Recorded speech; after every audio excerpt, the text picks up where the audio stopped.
Okay, let's set the scene for you. Edgbaston, September 13th, 2025. You've got this roar, right?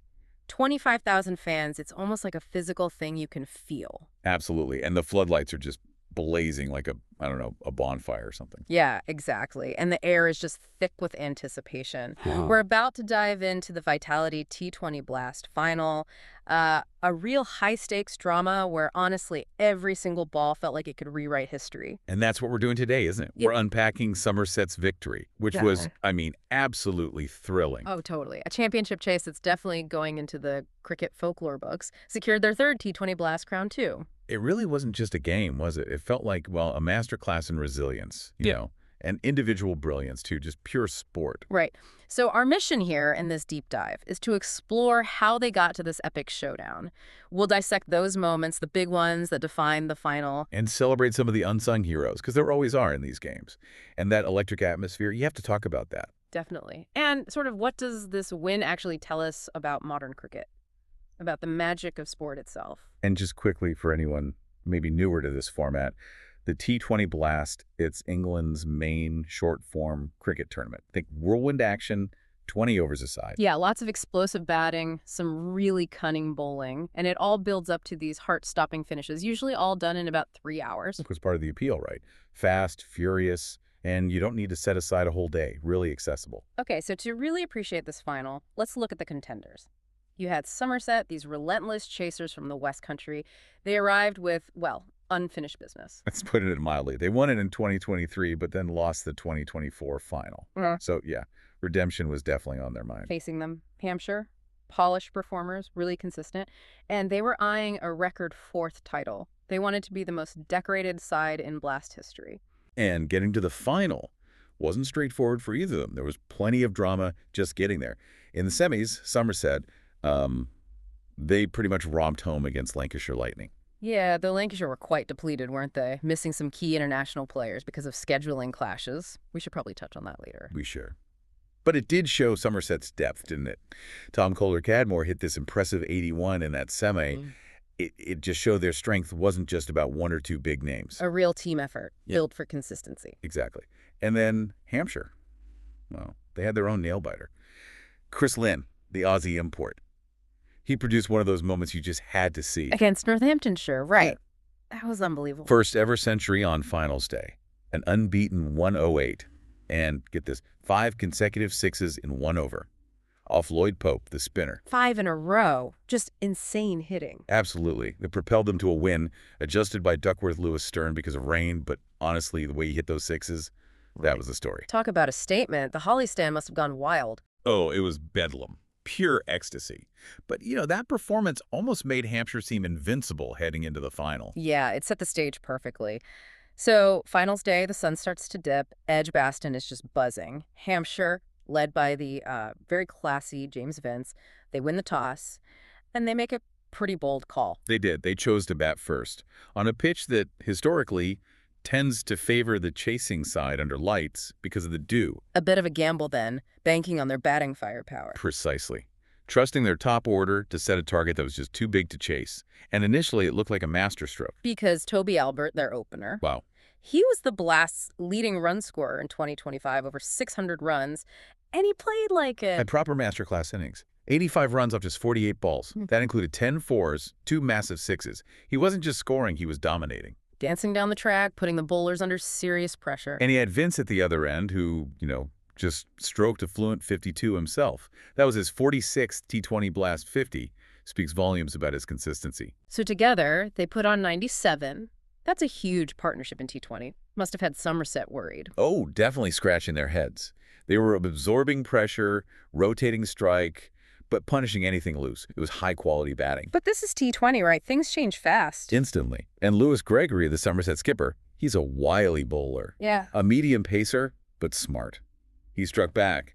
Clean bowled Albert in the 15th over. Just when Hampshire looked unstoppable. What does clean bowled mean for those less familiar?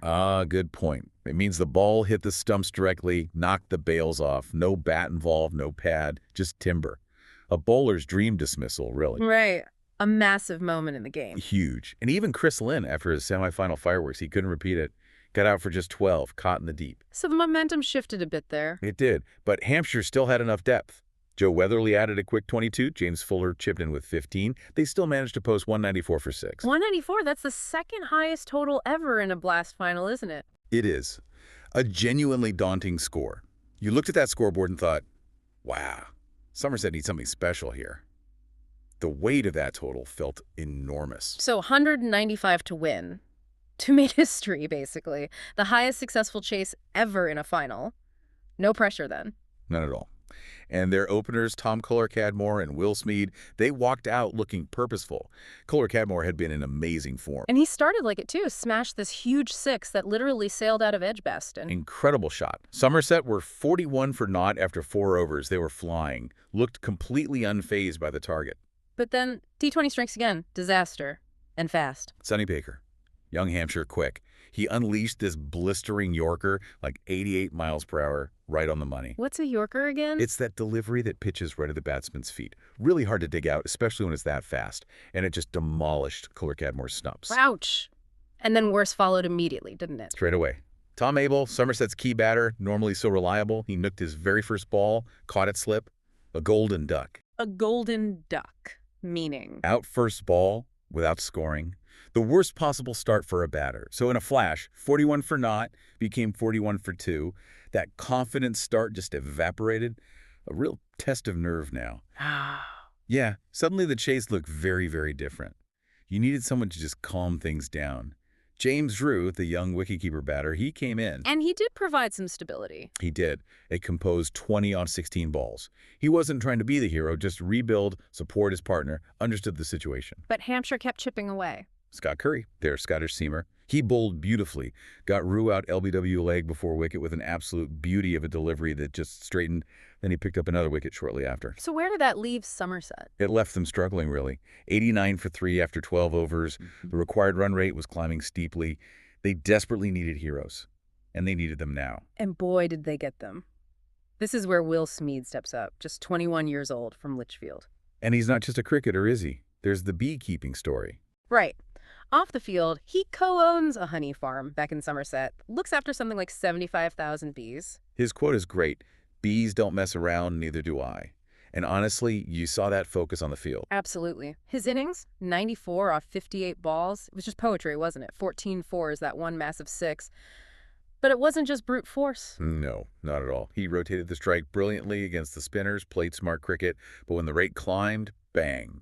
He found the boundary, lofted drives, powerful sweeps, just superb innings construction. It really felt like he understood that role clarity thing Gregory talks about. Anchor the innings, but be ready to accelerate. Exactly. And then joining him, Sean Dixon. Now this was significant.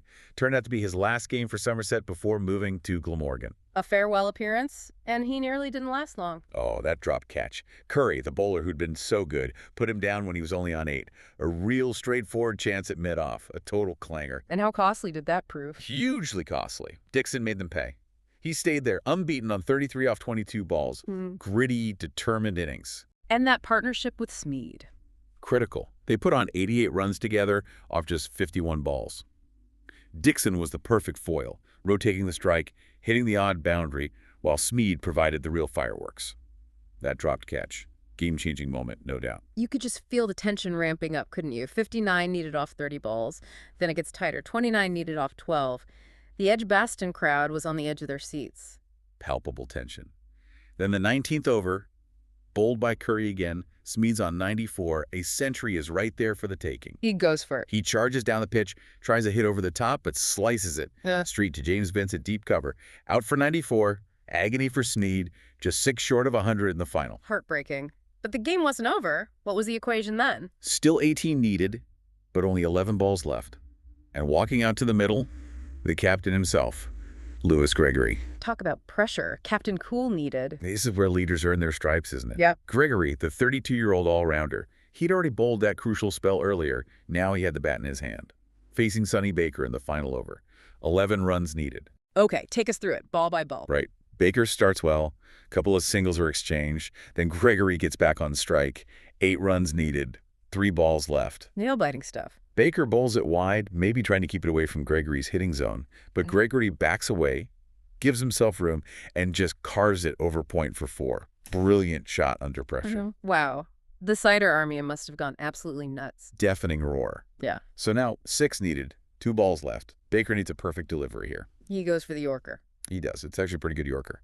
Fast, aimed at the base of the stumps, could have won the match.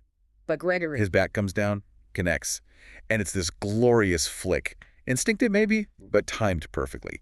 The ball sails over square leg all the way for 6 Nice. Got it. Unbelievable. That was it. Somerset had done it, 195 for 4. They won with a ball to spare by 6 wickets. Edgbaston just absolutely erupted. Gregory, arms aloft, mobbed by teammates. Smeed celebrating on the balcony. Just incredible scenes. The highest chase in T20 Blast Finals history. And it put Somerset level with Hampshire and Leicestershire on 3 titles each. 2005, 2023, and now 2025.